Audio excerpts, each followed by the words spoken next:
ถอยไม่ได้เนี่ยมันเป็นแบบที่ทำรถไฟฟ้านี่แหละถูก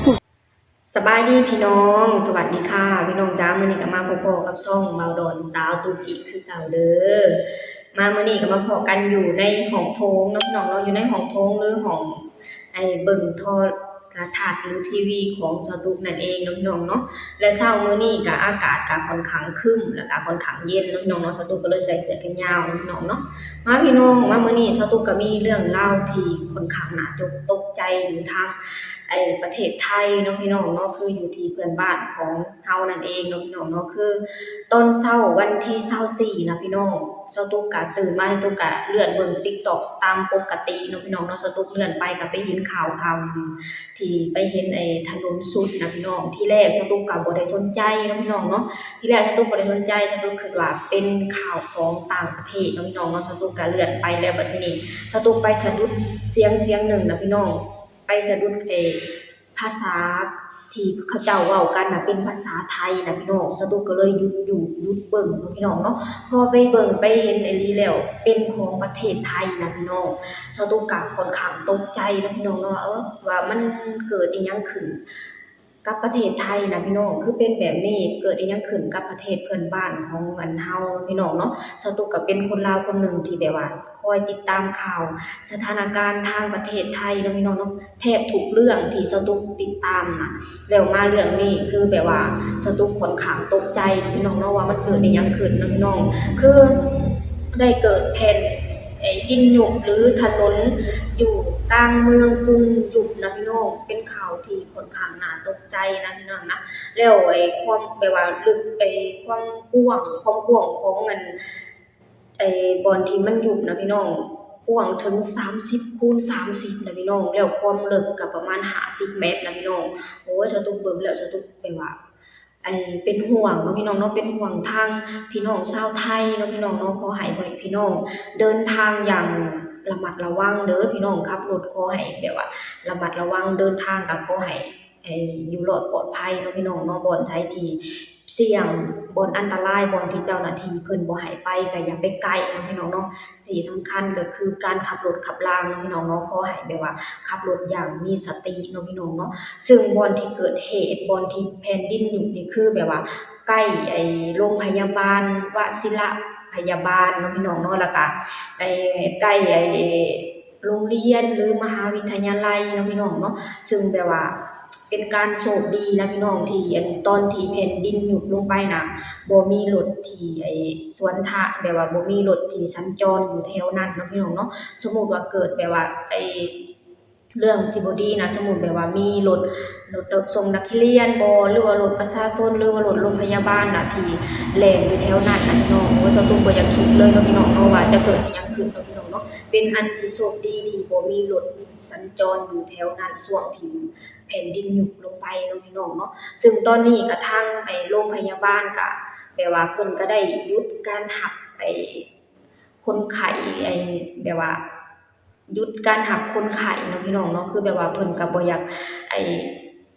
ให้เกิดอันตรายกับประชาชนแล้วก็เพิ่นก็สิจักคอยเบิ่งสถานการณ์นำเนาะพี่น้องเนาะเพิ่นก็แค่รักษาคนที่ยังอยู่ในโรงพยาบาลหรือว่าคนที่มีการนัดของหมอเนาะพี่น้องเนาะเพราะว่าต้องไปหาหมอทุกเดือนหรือทุกอาทิตย์หรือทุกมื้อเนาะพี่น้องเนาะซึ่งเท่าที่เซาตุกติดตามมากับเพิ่นก็ได้สั่งหยุดการเรียนเนาะพี่น้องเนาะเพิ่นได้สั่งหยุดการเรียนเพราะว่าบ่อยากให้ส่งผลกระทบหรือว่าบ่อยากให้ทางประชาชนที่เดินทางไปเรียนเด็กน้อยนักเรียนที่เดินทางไปเรียนนะพี่น้องมหาวิทยาลัยก็แบบว่าบ่อยากให้ส่งผลกระทบถึงเนาะพี่น้องเนาะเพิ่นก็ได้หยุดการเรียนหรือหยุดการรับคนไข้เนาะพี่น้องเนาะแล้วเท่าที่เซาตุกติดตามมาก็คือแบบว่าสถานที่แถวใกล้ๆนั่นที่เพิ่นที่ได้หยุบลงไปก็คือเกิดจากการเกิดจากอุโมงค์สร้างรถไฟใต้ดินนะพี่น้องคือแบบว่าไอ้เหตุผลก็น่าจะเกิดจากการที่ว่าฝนตกแล้วก็เฮ็ดให้น้ำน่ะไหลลงอยู่แถวอุโมงค์แล้วก็เฮ็ดให้มีการถล่มเนาะพี่น้องเนาะซึ่งเป็นข่าวที่ค่อนข้างน่าตกใจเนาะพี่น้องเนาะสตุกก็ขอให้พ่อแม่พี่น้องระมัดระวังตัวนี่เด้อมาพี่น้องเฮามาชมคลิปไปนำกันเลยเนาะพี่น้องเนาะเกิดเหตุถนน สุดตัวหน้าโรงพยาบาลวชิระพยาบาลถนนถนนสามเสนเขตดุสิตบ่พี่น้องถ้าสตุกอ่านผิดสตุกก็ต้องขอโทษขออภัยนะพี่น้องเนาะเพราะว่าภาษาไทยบางประโยคสตุกก็อ่านบ่ได้นะพี่น้องเนาะเพราะว่าภาษาไทยน่ะค่อนข้างแต่ว่าสตุกอ่านได้ เอ้ยคันนั้นน่ะต้องรีบถอยไปเลยอะใช่คันนั้นเหรอ น่าจะถอยไม่ได้ เนี่ยมันเป็นแบบที่ทำรถไฟฟ้านี่แหละขุดแล้วมันอยู่ข้างไปอ่ะ โอ้ย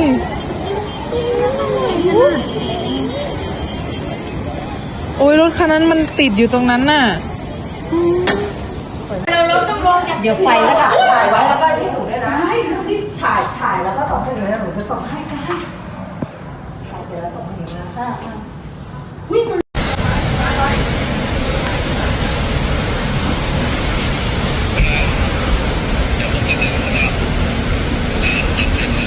แสกกลับมาข่าวทุกคนครับนี่คือภาพเหตุการณ์ตอนที่หลังจากถนนซุดลงไปนะครับแล้วก็เจ้าหน้าที่เนี่ยยืนกันอยู่บริเวณรอบๆนะครับเขามีการตะโกนบอกว่าถอยออกไปเพราะว่าด้านล่างทุกคนครับมันกำลังดินซุดอยู่เรื่อยๆซุดอยู่แบบนี้ฮะคือจังหวะวินาทีที่ดินมันซุดอยู่ทุกคนครับและปรากฏว่ามีรถอยู่ด้วยเห็นไหมเนี่ยรถมันลงไปแบบนี้เลยนะครับเจ้าที่วิ่งกันหมดเลยนะครับคือตรงนี้เนี่ยเขาบอกว่าเป็นแนวรถไฟฟ้าโครงการการก่อสร้างด้วยนะครับเดี๋ยวต้องรอการตรวจสอบอีกครั้งหนึ่งว่ามันเกิดอะไรขึ้นด้วยครับมาถึงเกิดเหตุการณ์แบบนี้นะครับถนนยุบไปเลยนะฮะ50 เมตรลึกลงไปโชคดีที่ไม่ได้เป็นช่วงเวลาของการมาส่งนักเรียนหรือว่าอะไรอย่างเงี้ยมันจะเป็นช่วงแบบรถคนยังไม่ได้เยอะมากนะฮะ7:13 นาทีนะครับฝากย้ำเตือนด้วยนะครับใครจะผ่านเส้นทางนี้เปลี่ยนเส้นทางโดยด่วนนะครับแล้วก็ถ้าหากว่าใครมีคลิปภาพเหตุการณ์เนี่ยทุกคนส่งมาให้กับแซกเล่าข่าวได้นะฮะนี่คือคลิปเหตุการณ์ที่เกิดขึ้นวันนี้24 กันยายน 2518ครับโอ้โหทุกคนครับนี่คือประเทศไทยเรานะฮะ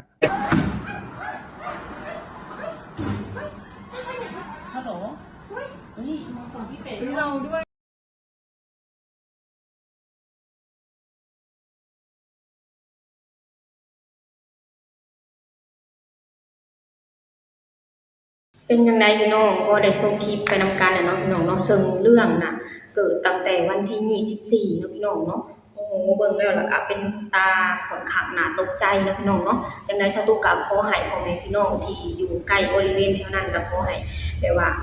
ไอ้ระมัดระวังตัวการขับขี่รถก็ขอให้มีสติขึ้นกว่านี้เนาะพี่น้องเนาะซึ่งตอนนี้ก็เพิ่นก็ยังตรวจสอบอยู่เนาะพี่น้องเนาะว่าเหตุการณ์ที่แผ่นดินยุบนี่เกิดย้อนสาเหตุหยังเนาะพี่น้องเนาะจังได๋ก็สตูก็ขอให้พ่อแม่พี่น้องระมัดระวังตัวเด้อสตูก็ขอแสดงความเป็นห่วงเป็นใยถึงพี่น้องชาวไทยเนาะพี่น้องเนาะขอให้ทุกคนระมัดระวังตัวการขับขี่รถก็ขอให้มีสติแบบว่าขอให้มีสติเนาะพี่น้องเนาะโอเคพี่น้องสำหรับคลิปนี้สตูก็จะขอจบลงเท่านี้ก่อนเนาะพี่น้องเนาะฝากให้พี่น้องช่วยกดไลค์กดแชร์กดติดตามในช่องเบาดอนสาวตุ้มให้เด้อสบายดีสวัสดีค่ะ